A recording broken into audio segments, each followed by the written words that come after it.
Welcome to the Covert Narcissism Podcast. I'm your host, Renee Swanson. Have you ever found yourself to be defensive? Feeling the need to protect yourself before anyone even attacks?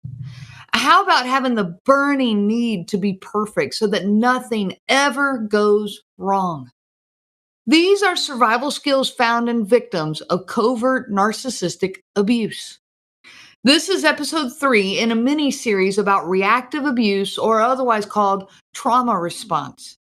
And I want to pick up where we left off. I'll review just here quickly, but reactive abuse is the survival skills that we build in an abusive relationship just to protect ourselves. We want the pain to stop. We've tried so many other avenues. We are exhausted and out of options.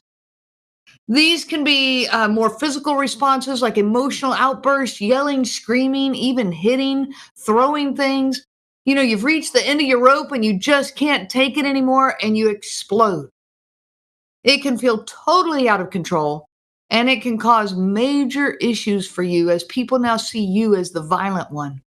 And I talk about this in episode 1 of this mini series. So if you missed that, please go back and take a listen. The reactions can also be much more internal. It can be things like shutting down and keeping your mouth shut, unwilling to voice your opinion, and giving in over and over. This is a sure way to lose yourself entirely. You find yourself living behind a brick wall and you wonder how you ever even got there. This was episode 2 in this series. Now here we are with episode 3. I want to talk about the more tactical responses we have.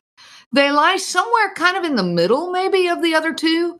They're things like defensiveness, protecting yourself before anyone attacks, explaining yourself when you don't have to, anticipating problems way ahead and trying to divert them, trying to be perfect so nothing ever goes wrong. It's overthinking and overanalyzing are embedded in this set of responses. I'm Renee Swanson, creator of the Covert Narcissism Podcast and of the Covert Narcissism Group. It's a Facebook support group for victims of covert narcissism. Now, before I continue in this mini-series, I want to address something here that's been brought to my attention. For me, the covert narcissist in my life was my husband. He's now my ex-husband. And so I speak from that perspective, and I've said that here several times before. So my examples, a lot of times I will say he or him. But I fully recognize that there are female covert narcissists in our world too. I know that men are victims of this. And in fact, I have known and worked with several of these men, and I have known several female covert narcissists. But I want to go a little further with this one. I also want to add that this is not limited to hetero relationships.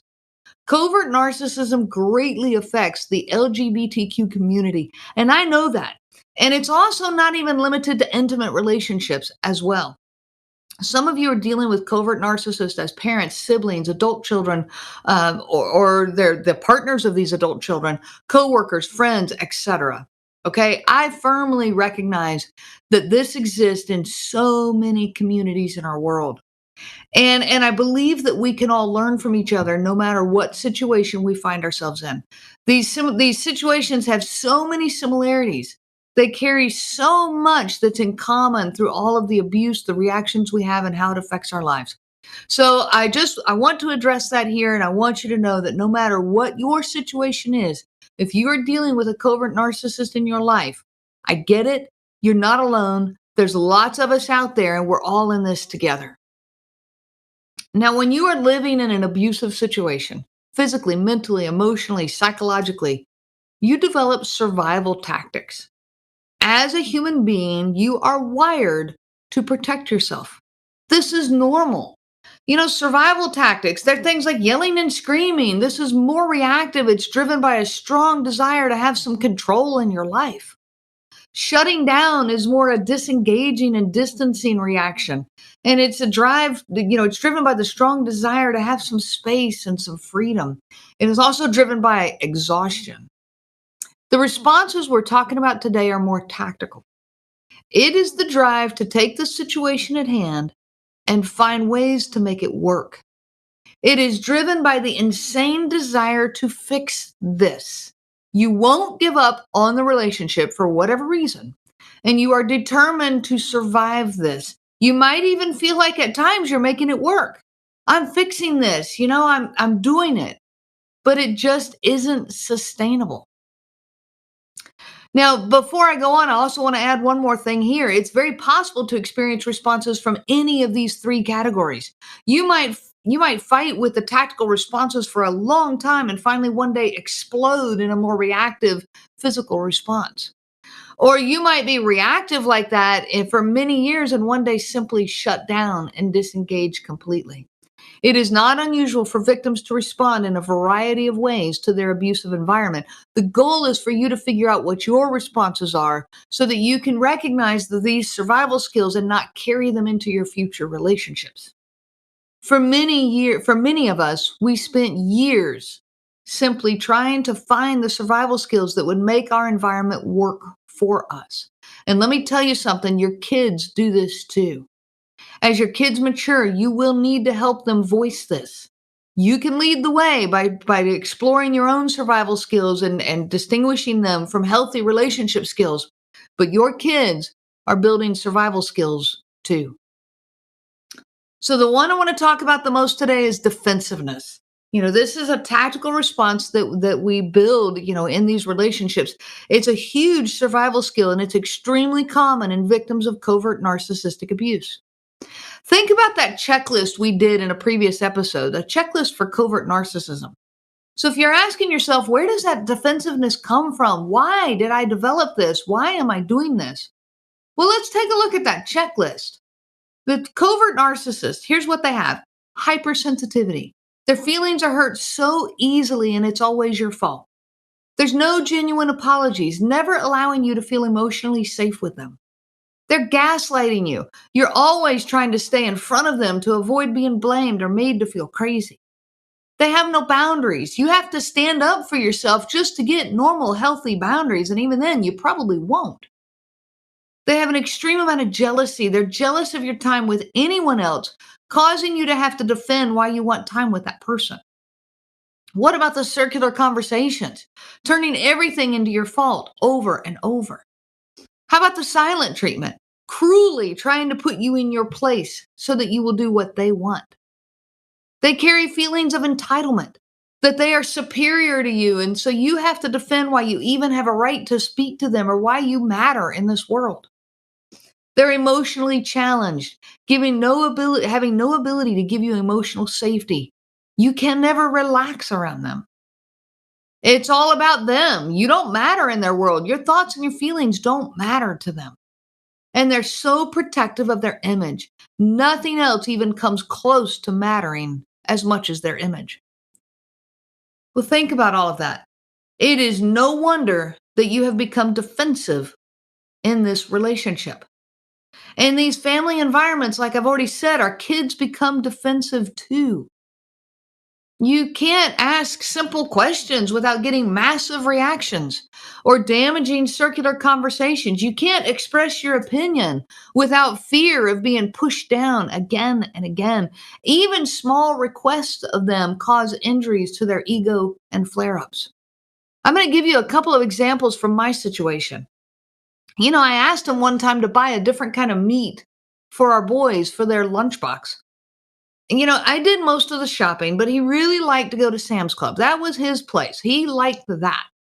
And so he would not check with me on whether we needed something or not. He would not ask about what he got. He would just get stuff. And he kept buying this kind of meat that the boys didn't like, and he wasn't eating it either. So it kept going bad, and we kept throwing it away. And I knew he was going to react. I was already defensive before I ever had to approach the conversation. But so I told him, hey, they don't like that kind of meat. And could he please quit buying it for them or to get a different kind? And, like I said, my defenses were already up. I knew he would react. And sure enough, he did.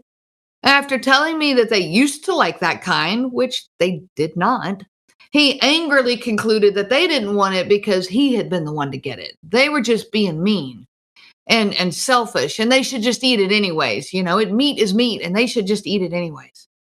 So simple questions were not safe, ever. I'll give you another example was asking him to mow the grass. Wow. I mowed the grass 90% of the time until our boys were old enough to help out, and they helped far more than their father ever did in our entire marriage. But if I asked them to mow the grass, it's, well, why can't you do it? Why do I have to do it?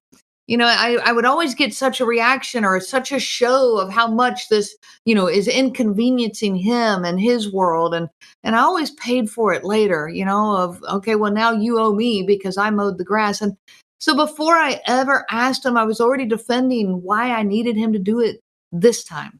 It couldn't just be that I didn't want to for once. I just wanted a break from it. I had to not be feeling well, or I had to be injured, or I had to be busy. I had to have a reason. So you start defending yourself before you ever even speak. Inside your head, you've already created an entire opening statement that would satisfy a court trial. Protecting yourself before anyone ever even attacks. Explaining yourself before he even starts to speak. Trying to get there before he does. Trying to anticipate the problems before he does. The mental energy that this takes is enormous. And all the defensiveness doesn't work anyways. Are you kidding me? They still get mad.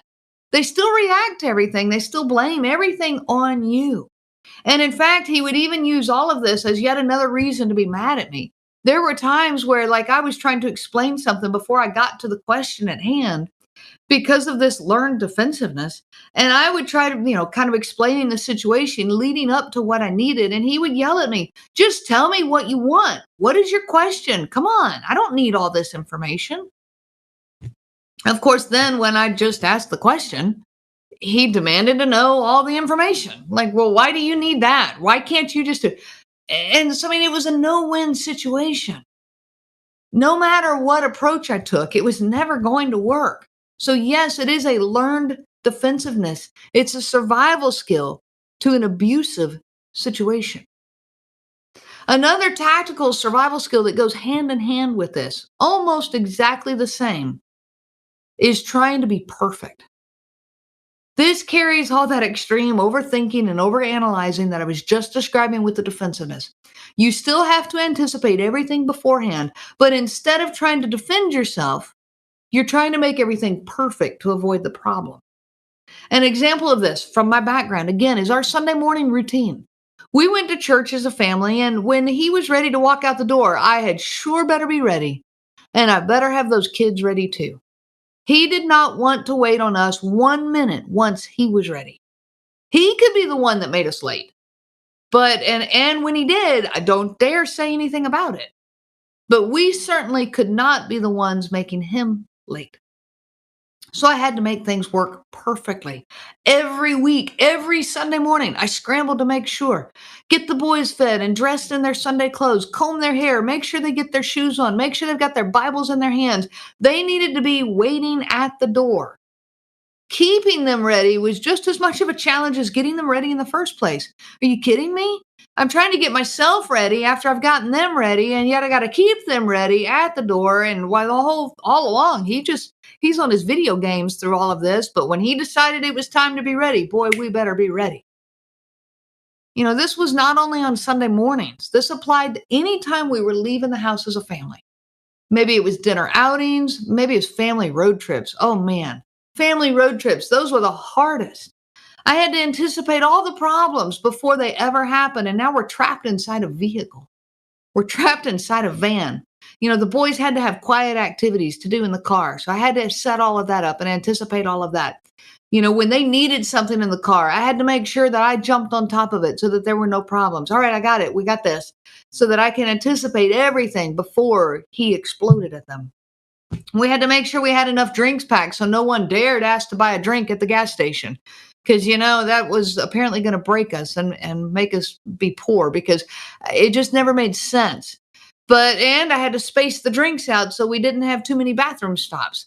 It just on and on and on and on, trying to be perfect. It's exhausting. This is that exhaustion that victims of covert narcissism know. That's an exhaustion that is a bone dry, deep exhaustion. Now, after the relationship, if you've gotten out of that relationship, now what happens? When you are out and trying to move forward in life, both this defensiveness and this drive to be perfect can continue to cause problems for you. Your mind is still anticipating problems. Your insides react to just the thought of having to make a request of someone or of something going slightly wrong. You build explanations long before you ever even begin to speak, or you manipulate things beforehand so that they're perfect and there's no problem. You must work to get this stopped in you, or you will simply continue to find relationships that fit these needs. Your defensiveness will not set well in healthy relationships and it will chase those away.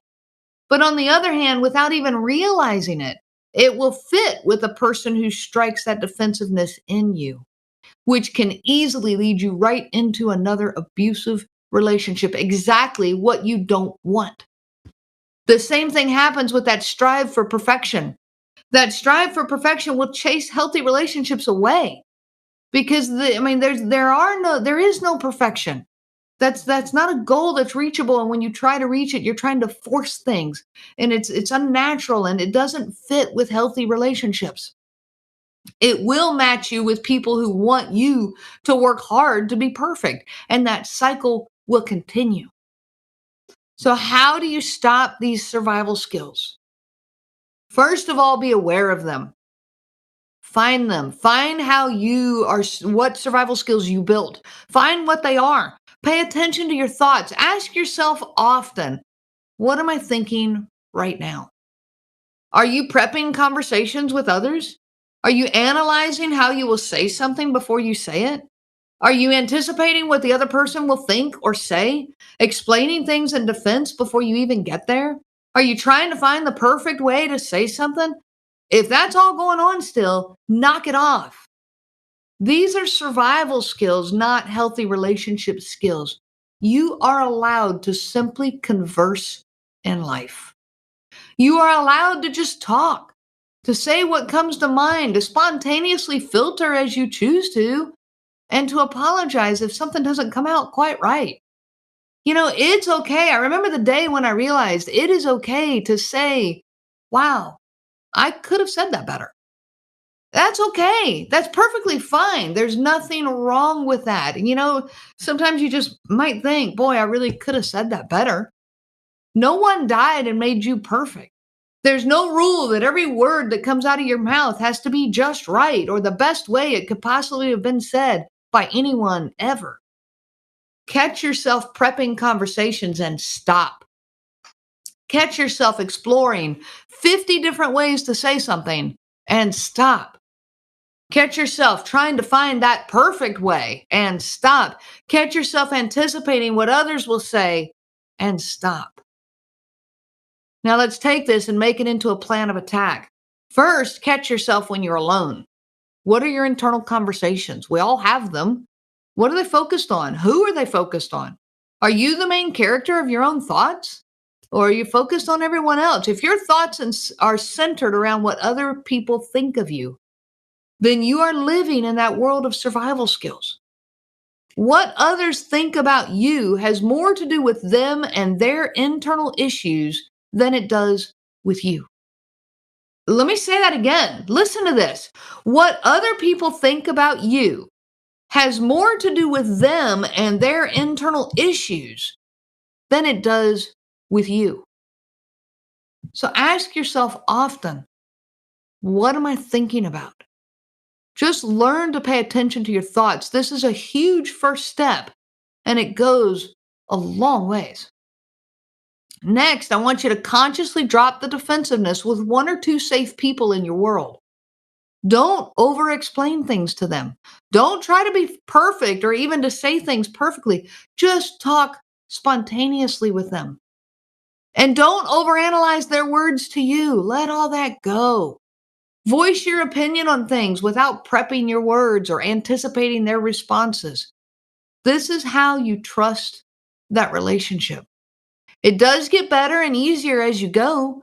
You've got to start experiencing this with one or two people in your world. And as you get more confident, you can let this become more and more who you are. Drop the survival skills. Let them simply fall away. Now, I'm not saying you can be completely open and honest with no guards up to everybody you meet in life. That's not true. And that is something we will continue to talk about in this mini series. If someone burns you or takes advantage of you, remember what I said. What others think about you has more to do with them and their internal issues than it does with you. How they treat you has more to do with them and their internal issues than it does with you. So find those one or two safe people and get yourself started.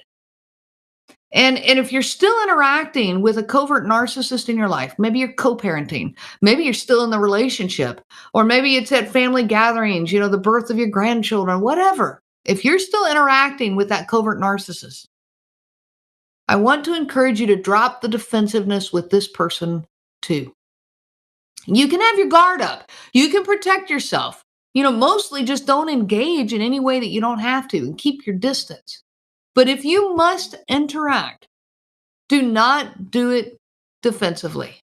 Don't anticipate what you have to say. Don't anticipate what he's going to say or she's going to say. Say what you say and move on, just like you would with anyone else. Don't ever forget that his or her words say more about them than they do about you. He will show his true colors over and over. Let him. This has nothing to do with you.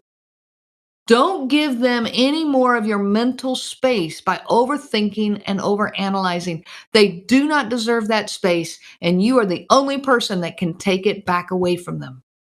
That is your headspace, and it is a precious commodity. As you remove this person from your headspace, you will be amazed at the difference this makes in your life. It won't fix any problems with them. We've already said that that's not possible. It won't fix anything with them, but it will give you your life back. You will find you again. You will find space for your own thoughts, your own, motivations in life, your own energy, your own hobbies, your own interest, your own you. You will find you. I hope that this helps. I'm excited about where this mini series is taking us. Thank you so much for joining us and for listening to us today. I wish you so much peace on your journey of healing. You have been listening to the Covert Narcissism Podcast with your host, Renee Swanson. Be sure to check out our website at www.covertnarcissism.com. There you will find many resources just for you to help you on this journey. You can also reach out to me by email at Renee, RENEE, at cnglifecoaching.com. Those letters are CNG, as in Covert Narcissism Group. I do look forward to hearing from you. I wish you so much peace on your journey of healing. The information provided by Renee Swanson and the Covert Narcissism Podcast is for educational purposes only and is not to be used for diagnosis purposes and not intended to be a substitute for clinical care. Please consult a healthcare provider for guidance specific to your case. This material discusses narcissism in general. It does not claim that any specific person has narcissism and should not be used to refer to any specific person as having narcissism. Permission is not granted to link to or repost this material to support an allegation or a claim that any specific person is a narcissist. That would be an unauthorized misuse of the material and information provided.